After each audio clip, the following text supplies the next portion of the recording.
এই বর্ষাকালটা কিন্তু আমাদের গোলাপ গাছের জন্য ভীষণ সমস্যার সময়। এই সময়তেই ম্যাক্সিমাম বাগানি তাদের গোলাপ গাছ নষ্ট করে ফেলো, যার জন্য আখিরা শীতের সময় গিয়ে গাছ থেকে ফুল আমরা তেমন পরিমাণে পেয়ে থাকি না। এটার পেছনে মূল যে কারণটা লুকিয়ে থাকে ফুল না পাওয়ার পেছনে, সেটা হচ্ছে এই বর্ষাকালের পরিচর্যা বা বর্ষাকালে গাছ নষ্ট করে ফেলা, গাছ মেরে ফেলা। আপনাদেরও গোলাপ গাছে যদি কোনো সমস্যা হয়ে থাকে তাহলে আজকের ভিডিওটা সম্পূর্ণ দেখুন। এই ভিডিওর মধ্য দিয়ে গোলাপ গাছের এই বর্ষা চলাকালীন ইন ডিটেল পরিচর্যা দেখাবো, যেটা মেনে চললে শীতেতে প্রচুর ফুল পাওয়া সম্ভব হবে এবং গোলাপ গাছ থাকবে খুবই স্বাস্থ্যবান, হেলদি। নমস্কার বন্ধুরা, আমি অনিশ এবং আপনারা দেখছেন আমার ইউটিউব চ্যানেল এবং ফেসবুক প্রোফাইল। এখানে আপনারা বিভিন্ন গার্ডেন রিলেটেড ভিডিও পেয়ে যাবেন, তাই অবশ্যই ফলো অ্যান্ড সাবস্ক্রাইব করে রাখবেন। এরকম ভিডিও আরও দেখার জন্য অবশ্যই কমেন্ট করবেন। চলুন আজকে সরাসরি এই গোলাপ গাছের পরিচর্যার ভিডিও যা যাক। এখানে যে গাছগুলো দেখছেন, কোনটার বয়স 6 মাস, কোনটা 7 মাস, কোনটা 3 মাসের গাছ, এরকম করে এখানে 3টে গাছ আমি রেখেছি আপাতত। এই 3টে গাছ নিয়ে আজকের ওভারঅল পরিচর্যাটা আপনাদের সঙ্গে শেয়ার করব। এই যে আপনারা গাছগুলো এখন দেখছেন, এই গাছগুলোর এক একটা চেহারা এক একটার মতো। এইটা হচ্ছে 8 মাসের গাছ, এটা 6 মাসের গাছ, আর পেছনে এটা রয়েছে ওটা ছোট, মাত্র 2.5 মাসের মতো গাছ হবে।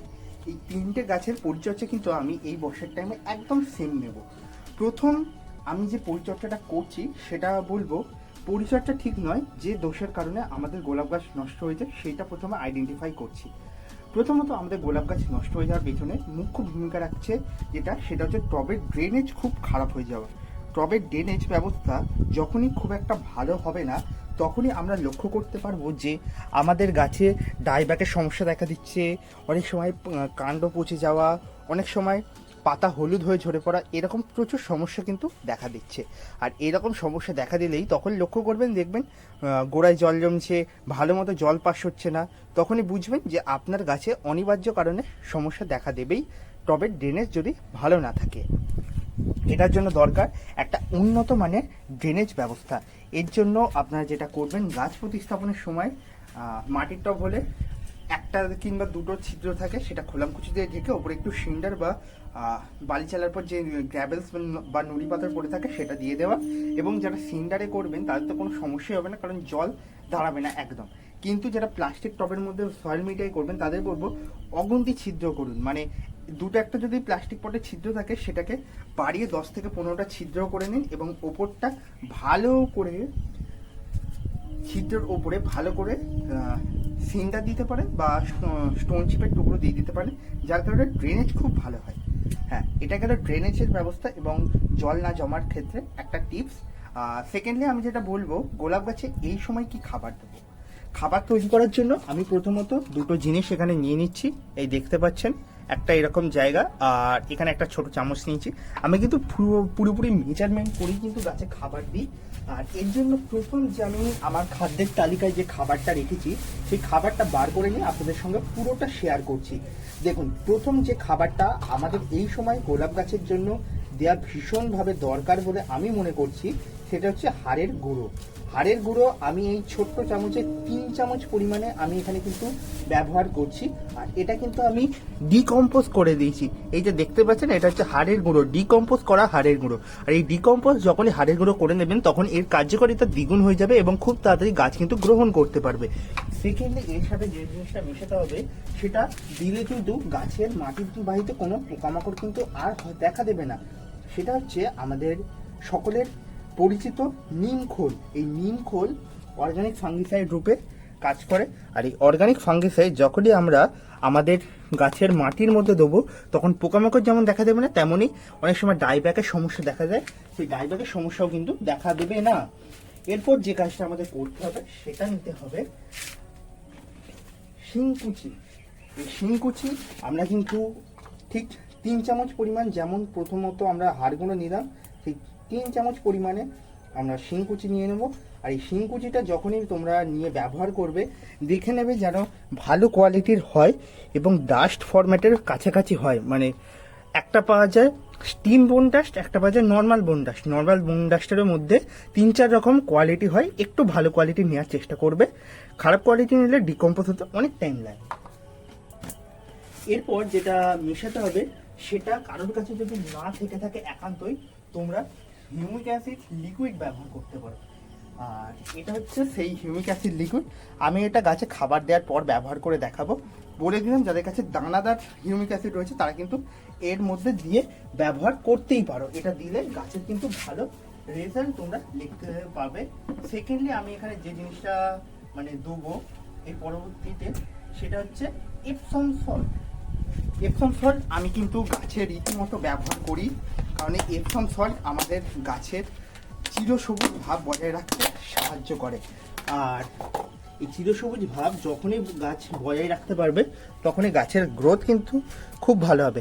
1 চামচ পরিমাণে এপসম সল্ট নিয়ে নিলাম। এটা মোটামুটি 8 গ্রাম পরিমাণ রয়েছে। আমার যদি 3টে গাছে দেবো তাই 8 গ্রাম পরিমাণ নিচ্ছে। একটা গাছ হলে মোটামুটিভাবে 3 থেকে 4 গ্রাম নিলেই কিন্তু কাজ হয়ে যাবে।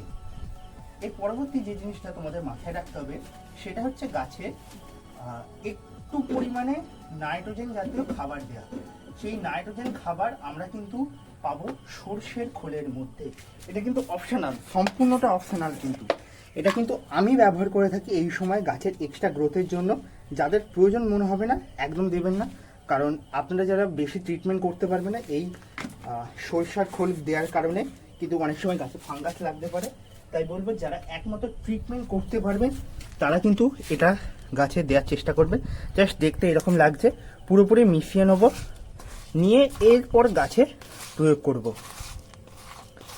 জাস্ট দেখুন এইভাবে ভালো করে মিশিয়ে নিতে হবে, নিয়ে গাছে এরপর দিয়ে দিতে হবে।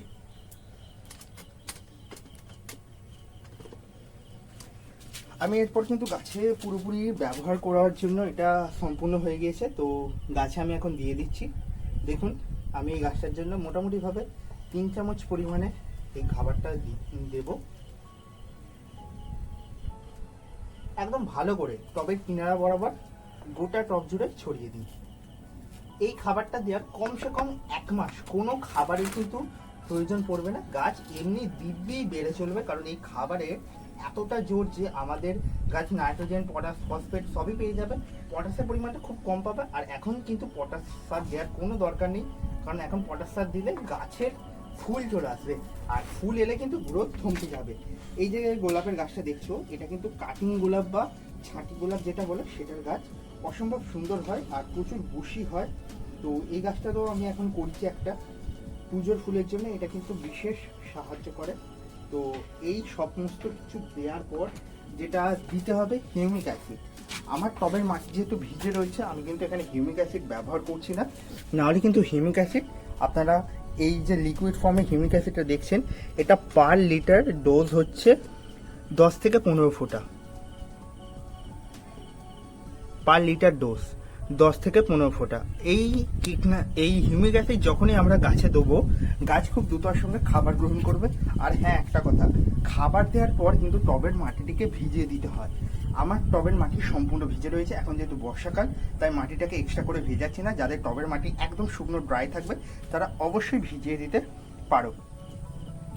এরপর যে পরিচর্যাটা তোমাদের সামনে আমি তুলে ধরবো সেটা কিন্তু এখন ভীষণভাবে করা দরকার, কারণ এই পরিচর্যাটা তোমাদের কিন্তু না করলে গাছে কিন্তু ফাঙ্গাস দেখা দিতেই পারে। সেটা হচ্ছে গাছে যে কোনো ফাঙ্গিসাইডের ব্যবহার করা।